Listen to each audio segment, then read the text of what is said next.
Bonjour à toutes et à tous, avant de débuter cette vidéo, je tiens à effectuer quelques petits remerciements.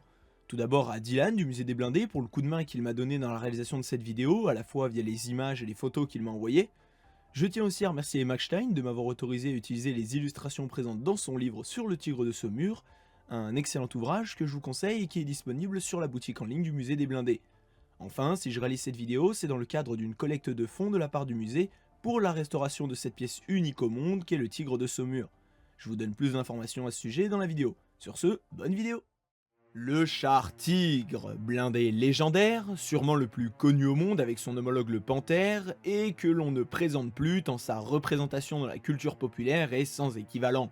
Fierté de l'Allemagne nazie durant le second conflit mondial qui le produisit en masse, il n'en reste pourtant qu'une poignée de nos jours, une fraction de ce passé que l'on peut compter sur ses deux mains. Un passé certes allemand, mais aussi résistant et français libre pour certains d'entre eux.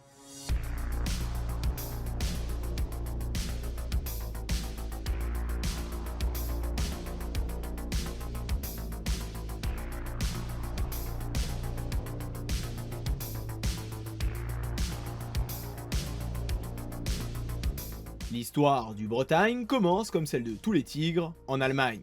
Dès la fin des années 30, le pays alors en pleine montée du fascisme depuis plusieurs années se prépare à la guerre. L'arsenal allemand de cette époque se compose alors de Panzer II, III et IV. Seulement, pour les ingénieurs du bureau d'études des Panzers, il manque quelque chose à cet arsenal. Cette chose manquante, c'est un véhicule comme le T-35 ou le T-100 russe, alors en phase de conception. Mais c'est aussi et surtout quelque chose comme le B1 bis français qui rentre alors en production. Vous l'aurez compris, cette chose manquante dans l'arsenal allemand, c'est un char lourd. Un projet lancé en 1937 autour de la conception d'un tel engin. Porsche et Henschel, industriels bien connus dans ce domaine, sont les uniques participants. Henschel met au point le DW1 et Porsche les prémices sur plan de ce qui deviendra le VK30-01P. En 1938, l'envahissement de la Pologne est proche, les opérations se préparent et l'ensemble des ressources sont mobilisées. De fait, le projet de char lourd est temporairement arrêté.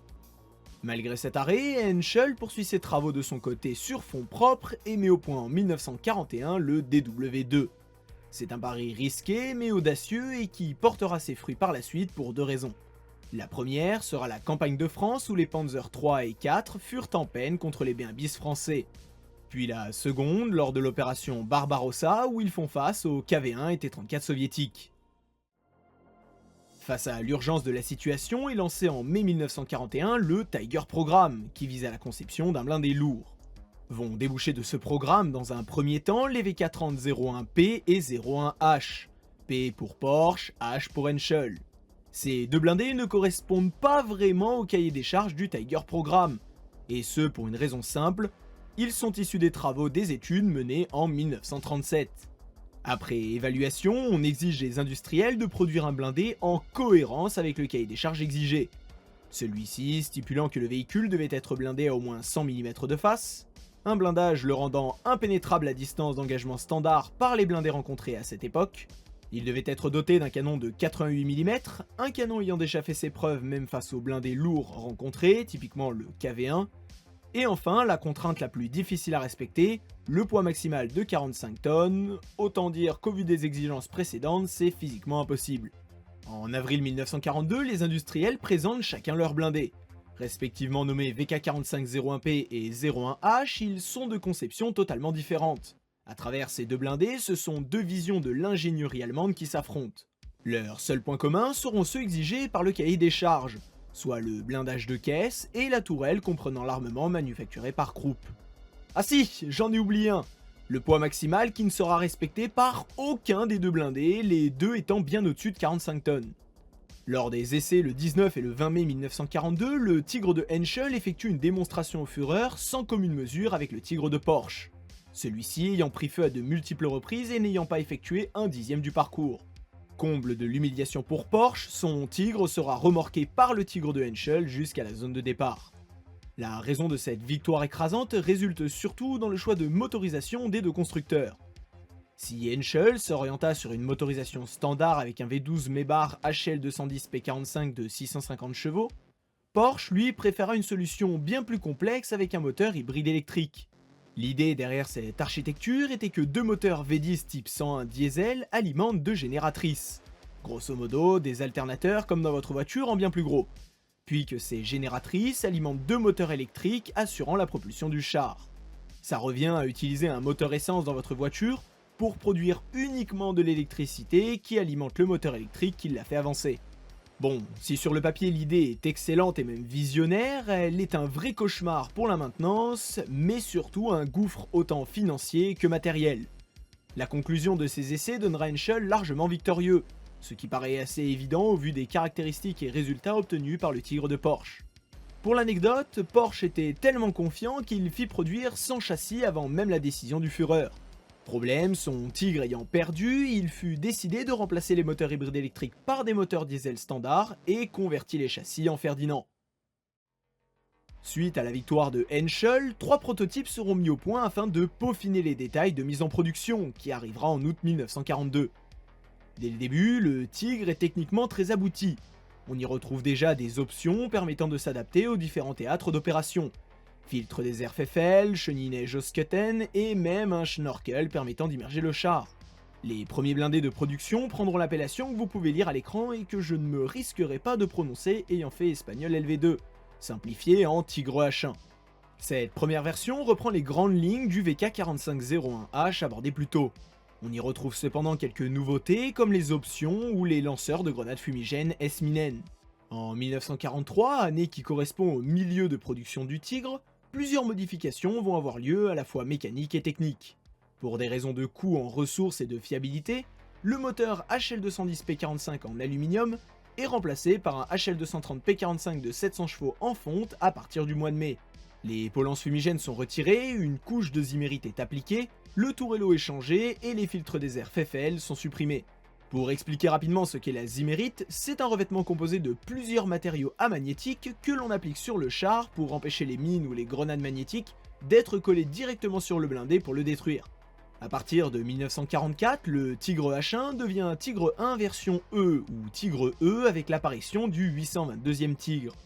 Cette version ne verra pas de changement majeur vis-à-vis du Tigre de milieu de production, si ce n'est le passage de 48 galets de chenilles à 32, ainsi qu'un quasi-doublement du blindage de toit pour lutter contre les obus d'artillerie.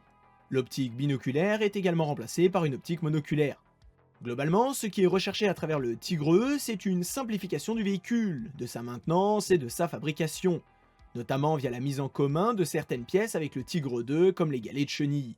Au final, 1354 Tigres seront produits entre août 42 et août 44 sur les 1441 qui étaient prévus. Les Tigre 1 ayant été remplacés par les Tigre 2 et les Panthères avant la fin de leur production.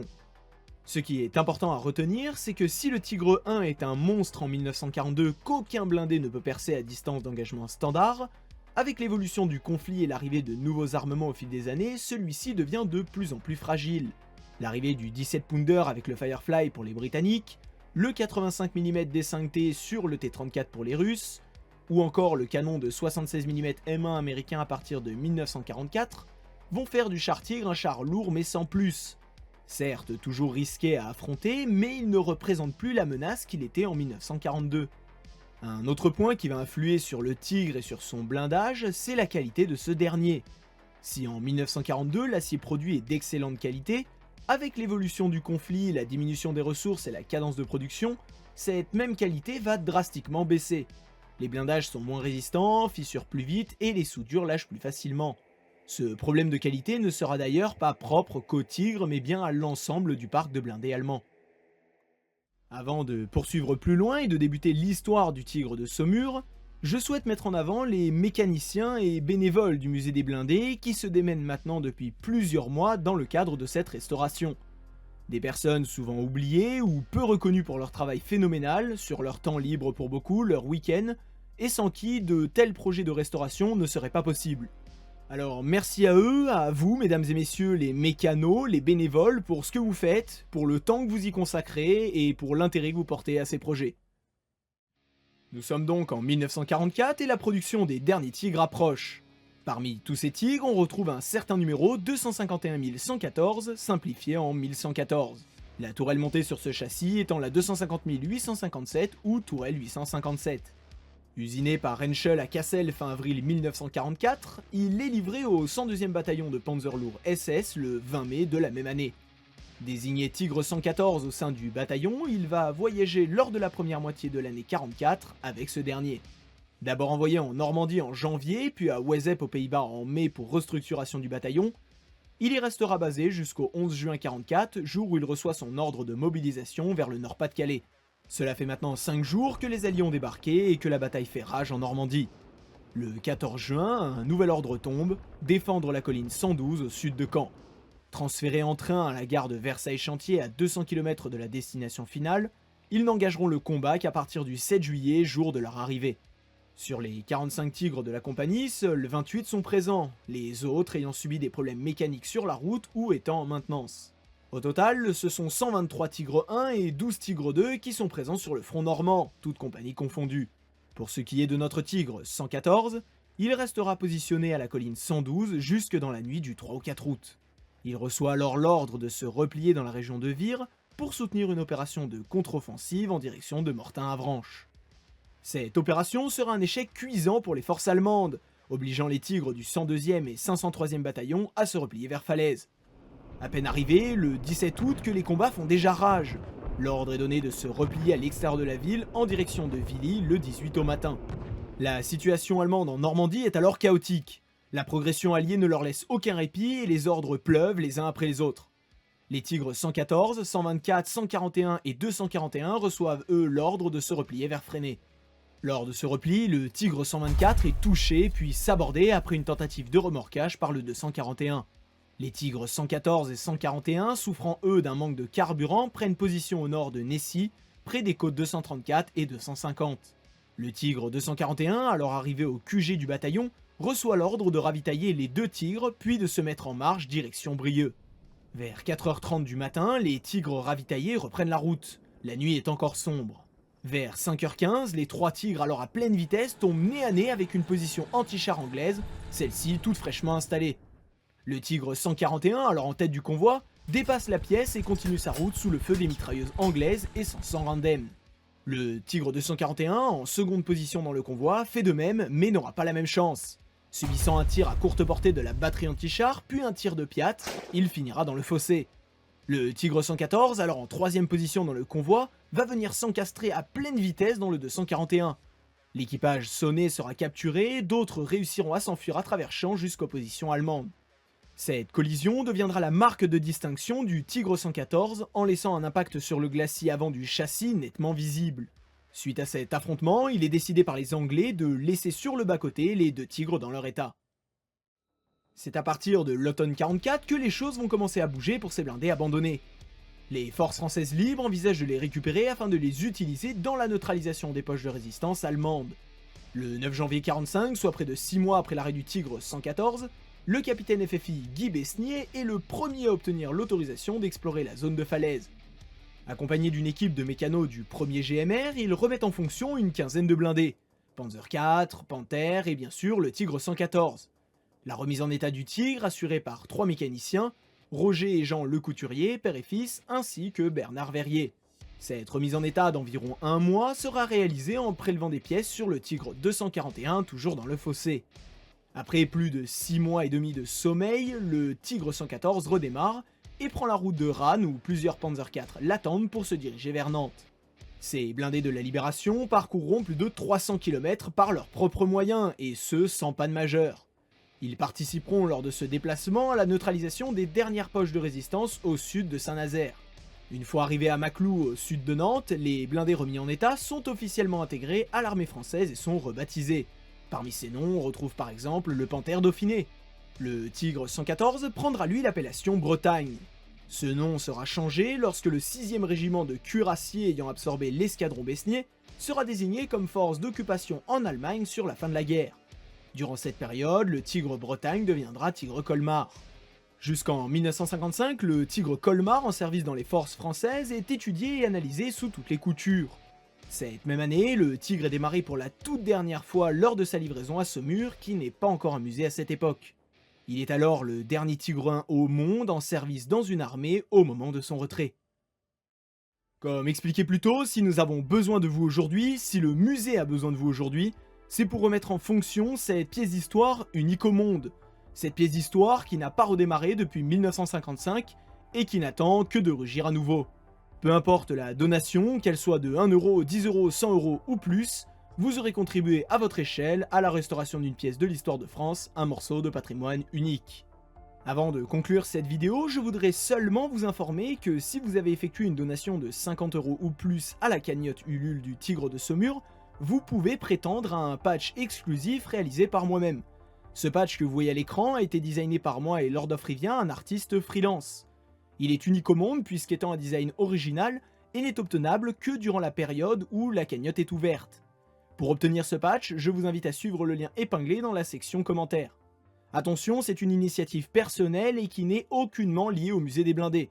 Voilà pour ma petite annonce de fin, merci beaucoup à vous d'avoir regardé la vidéo et à une prochaine!